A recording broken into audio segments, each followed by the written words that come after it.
السلام علیکم. زه ټولو ملګرو ته سلامونه کوم او خصوصا دا ویډیو د سلطان خیل او د پیندخیل له خاورې دپاره ده. ثبت الله خپل کاغذونه هم جمع کړي او د هغې سره یې د بابي کاغذونه هم جمع کړي که نه. لکه که دا نه اهله شو نو هغه به بیا راځي. خبره واوره، په سلطان خیل او پیندخیل او په غونډ دیر کې موږ ښځې نه غواړو. دا زمونږ قومي مشران دي. اوس په زمونږ مشران به د ښځو بیانونو ته کینی. داسې حساب کتاب دی. زه خو پی ټي آی والا یم وروره، او که پی ټي آی والا ته اختیارات پر روان الیکشن کې وشو نو وروره موږ د ښځو څه نه وردېږو او د ښځو خلاف به وردېږو د خپلې پارټۍ نه.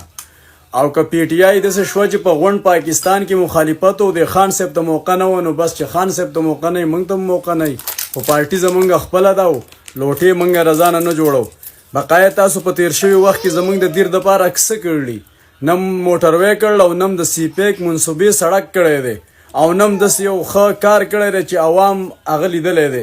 زمونږ داسې سړک دی که نه چې تیز ځي مریض وړي نو د سیند منځ ته سړی ولیږي او اکثر په یو مریض پسې 10 مړه شي که نه. موږ له دیر ته هغه مشران پکار دي چې زمونږ دیر ته پاسمانده ونه وایي. زمونږ دیر کامیاب کي خانه. دیر په 2 ضلعو باندې یادېږي.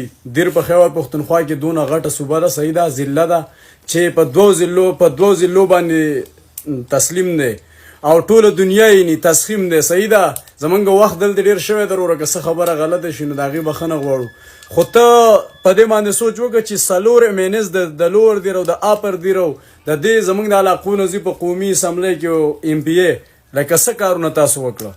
هغه زوړ سړک دی چې کومه نواب صاحب ساس کړی و خبرې او دغه زه وړوکی رالوی شم. واقع سیستم دی. نو وروره موږ له د دیر دپاره هغه خلک پکار دي چې په دیر کې بدلون راشي او موږ پاسمانده ماسمانده نه منو. په دیر کې اوبه هم شته، په دیر کې سیندونه هم شته.